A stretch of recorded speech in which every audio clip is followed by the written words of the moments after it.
الحمد لله وكفى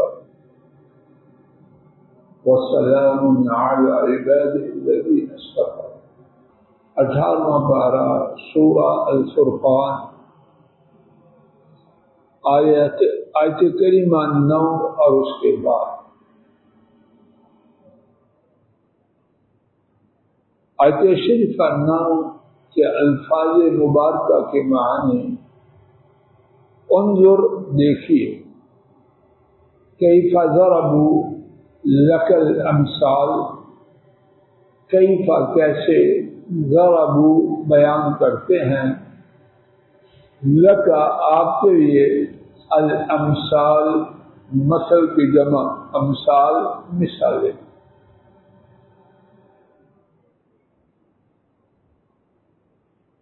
فضلوا سو گمراہ ہو گئے، فضلوا سو گمراہ ہو گئے، فلا یستطیعون سبیلا سو وہ راستے کی طاقت نہیں رکھتے۔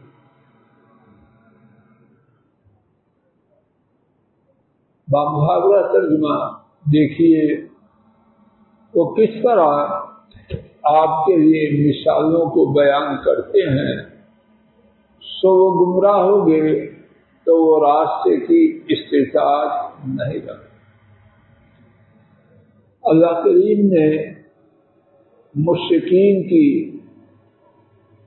حجتیں، ان کا باتیں بنانا، اس کے بارے میں بات کرتے ہوئے بیان فرمایا کہ دیکھیے یہ کیسی باتیں بناتے ہیں، ان کی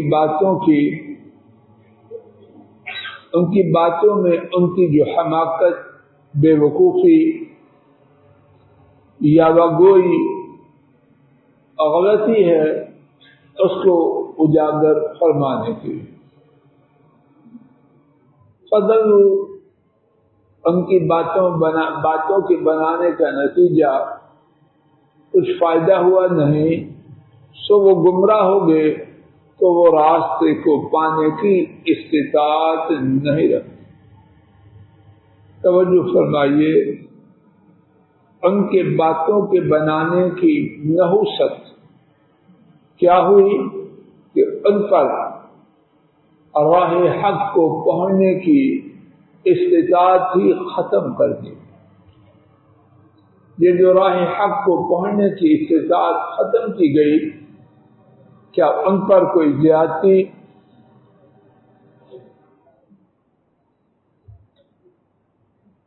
کیا ان پر کوئی ظلم نہیں؟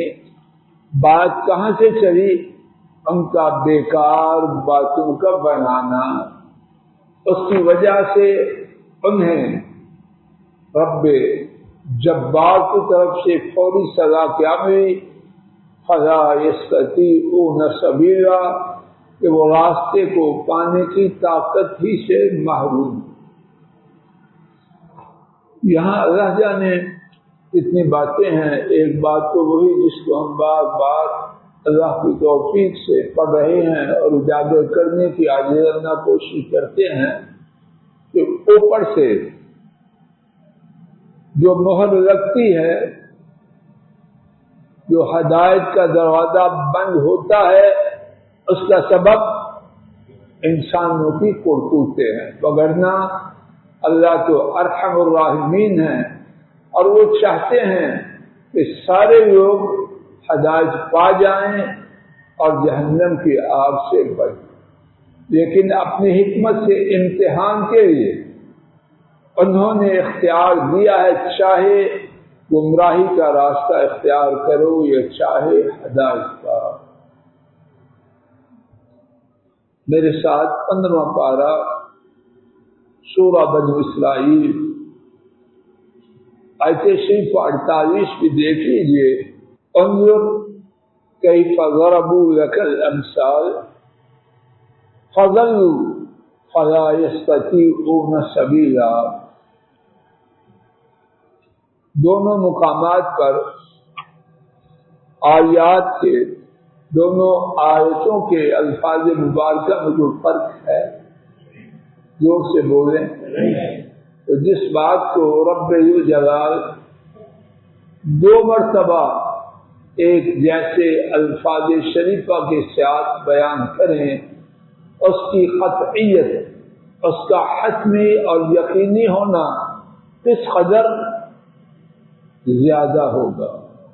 اللہ کا ایک دفعہ بھی فرمانا بات کے یقینی ہونے کو بیان کرنے کے لیے بہت کافی، اور پھر جو بات معلوم ہوتی ہے اس کو میں آپ ذہن نشین کریں کہ باتیں بنانے سے آدمی کاریگر نہیں بنتا، باتیں بنانے سے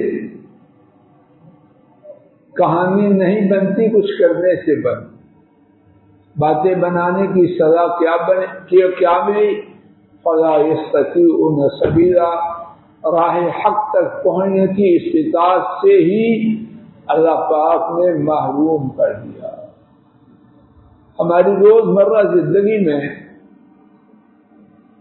ہم میں سے کچھ لوگ نکمے، نالائق، پنجابی میں کہتے ہیں گلاں دی کھٹی کھاندا ہے، ایسے گلاں دی کھٹی کھاندا ہے۔ کیا مقصد؟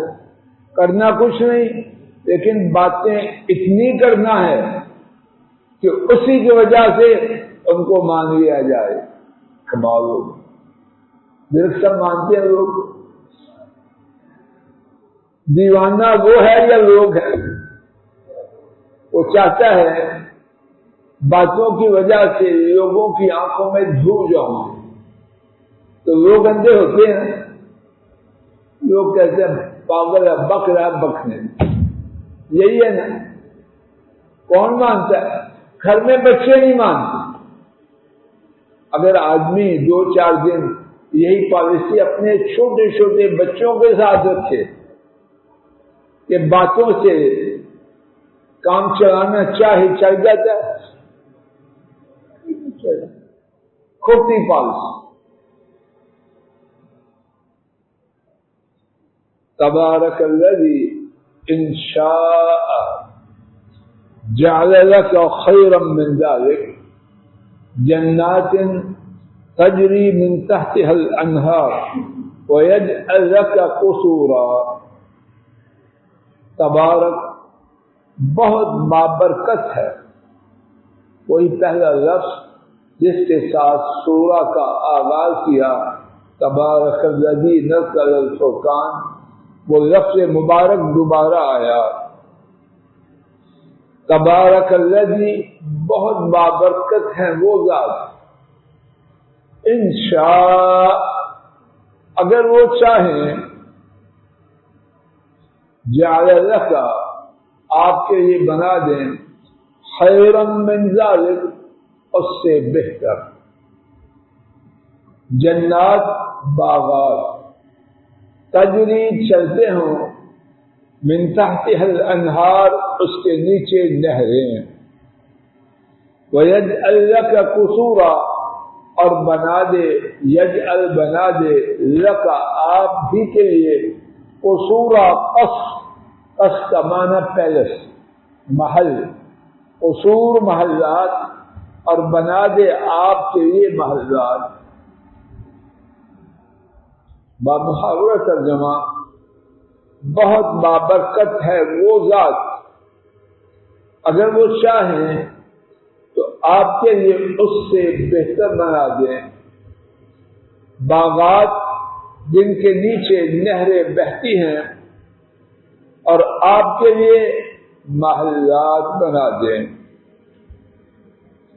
اس سے پہلے دیکھیے انہوں نے کیا مطالبہ کیا، او یلقا الیہ کنز او تکون لہ جنہ، کہ ان پر خزانہ ڈالا جائے یا ان کے لیے باغ ہو، یأکل منہا وہ اس سے کھائیں۔ تو اللہ نے جواب کیا دیا؟ اب آیت شریفہ 10 دیکھیے، بہت بابرکت ہے وہ ذات، اگر وہ چاہیں تو آپ کے لیے اس سے بہتر بنا دے۔ تو ایک باغ کہتے ہیں کیا بنائیں؟ جنات، باغات بنا دے۔ اللہ کے لیے ایک باغ بنانا مشکل ہے. وہ چاہیں تو باغات بنا دیں، اور باغات بھی کیسے کہ ان کے نیچے نہریں بہتی ہوں. جب باغات کے نیچے نہریں بہیں تو ان پر کبھی خشک سالی، قحط سالی، ویرانی، بربادی آ سکتی ہے. ہمیشہ تازہ رہنے والے، ہمیشہ پھل دینے والے باغات بنا دیں. اللہ کے لیے کیا مشکل ہے. وجہ اللہ کا قصور، ہم ایک جگہ میں پڑھ چکے، انہوں نے کہا اس کا سونے کا گھر کیوں؟ تو سونے کا گھر بنائے گا تو ایک گھر نہیں، اللہ چاہے تو محلات بنا دے.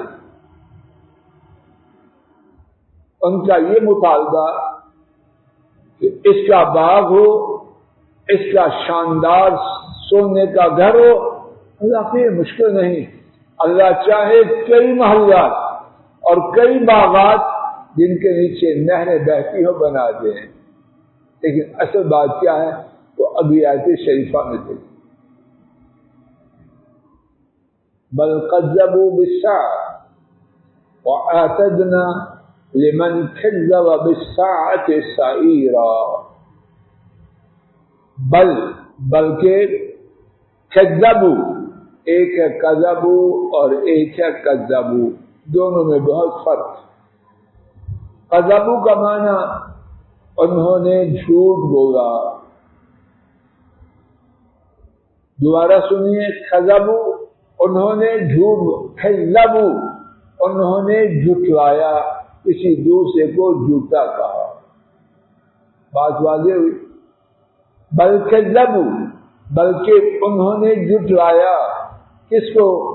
بالساعة، قیامت کو.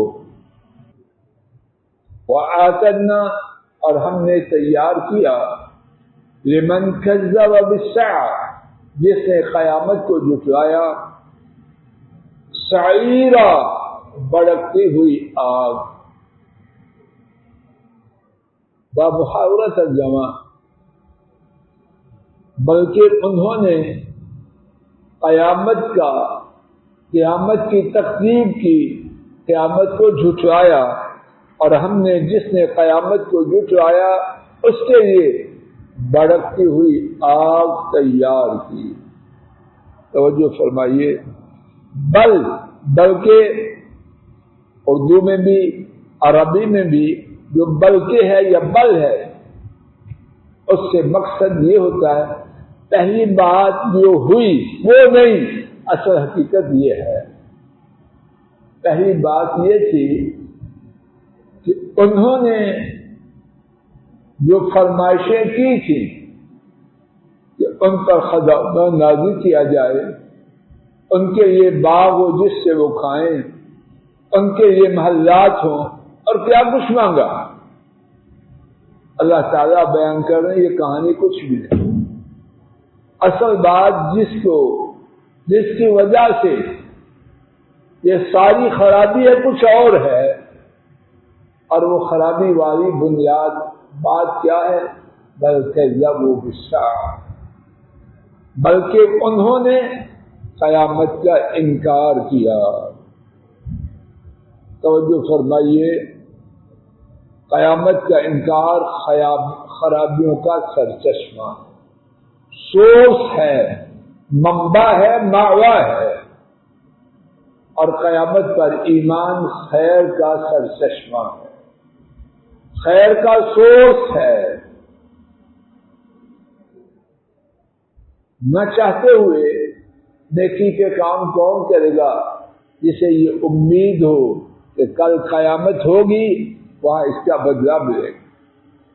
شہوت کے سیراب کے ہوتے ہوئے، شہوت کے طوفان کے ہوتے ہوئے بدی سے کون بچے گا؟ جس کو یہ خدشہ ہو کہ روز قیامت اللہ کے دربار میں جانا ہے، اگر یہ کرتوت کی تو وہاں شدید سزا ملے.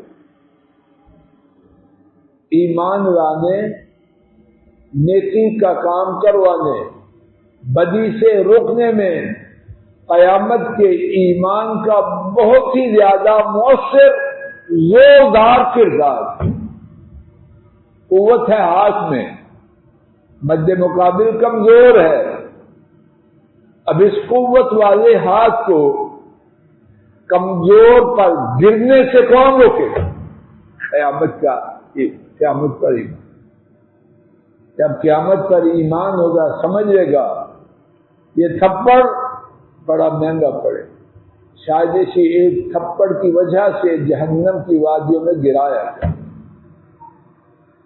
برائی کا موقع ہو، جوانی زوروں پر ہو، وسائل ہوں، کون روکے گا برائی کے قریب پھٹکنے سے؟ قیامت کا یقین کہ کیا تو وہاں کس منہ سے اللہ کے حضور حاضر ہوں گا. قیامت کا ایمان بہت ہی بڑی نعمت ہے، بہت ہی بڑی نعمت ہے، اور اس ایمان سے محرومی بہت بڑا عذاب ہے. یہ مشرکین جو اتنی باتیں، اتنی زیادہ یاوگوئی، اتنی زیادہ عقل سے گری ہوئی بےہودہ باتیں کر رہے ہیں، اس کی اساس کیا ہے، بنیاد کیا ہے؟ کہ قیامت پر ایمان. اگر قیامت پر ایمان ہوتا تو زبانوں کو ایسی باتوں کے بکنے سے تالے لگ جائیں. توجہ فرمائیے، اپنے اپنے فائدے کی بات لے کے جائیں. میں اپنے آپ سے اور آپ سب سے سوال کرتا ہوں، ہمارے گھروں میں قیامت کا ذکر ہے؟ یقین کہاں سے آئے گا؟ یہ جو ایڈ کا فلسفہ ہے، بات کو دہراتے رہتے ہیں یہاں تک کہ دل میں یقین آتا ہے کہ یہ چیز لینی. گھر کی بنیادی ضرورت ہے، پھر آسانی سے یا مشکل سے وہ لے کے چھوڑ. کسی چیز کے بار بار تذکرہ سے امید کی جاتی ہے کہ اس کا ایمان آئے، تو جب تذکرہ ہی نہ ہو تو ایمان کہاں سے آئے؟ اللہ کے لیے میں فضل الہی اور آپ سب اپنے گھروں کے نظام پر نظر ثانی کریں. دن نہیں ہفتے گزر جاتے، ڈاکٹر صاحب بھی ایسے ہی کریں، ہفتے گزر جاتے ہیں قیامت کا ذکر ہی نہیں. ہاں کوئی مر گیا اور اپنا تو پھر کچھ دن کے لیے یاد آتا ہے، پھر بھول جاتا. اور ہمارا جو تعلیمی نظام ہے اس میں قیامت کا ذکر بہت زیادہ ہے. جو کچھ تھا وہ بھی بدبخت چن چن کے نکال دیا. اور ہمارا جو میڈیا ہے اس میں قیامت کا تذکرہ بہت زیادہ کہاں ہے؟ تو جب قیامت کا ذکر نہ رہے گا، قیامت پر ایمان نہیں رہے گا، اور جب قیامت پر ایمان نہیں رہے گا تو شہر جنگل بن جائے، اور بن چکے. نہ عزت محفوظ، نہ مال محفوظ، کچھ بھی محفوظ نہ رہے. آئیے اللہ پاک نے اسی بات کو ایک اور جگہ بیان کیا ہے، وقت ہو چکا ہے، اسی بات سے انشاءاللہ کل کے سبق کا آغاز کیا جائے گا. اللہ تعالیٰ کہنے سننے کی غلطی کو معاف فرمائے، اور جو ٹھیک بات انہی کی توفیق سے کہی اور سنی گئی اللہ کریم اپنی رحمت سے اسے قبول فرمائے. الحمدللہ رب العالمین.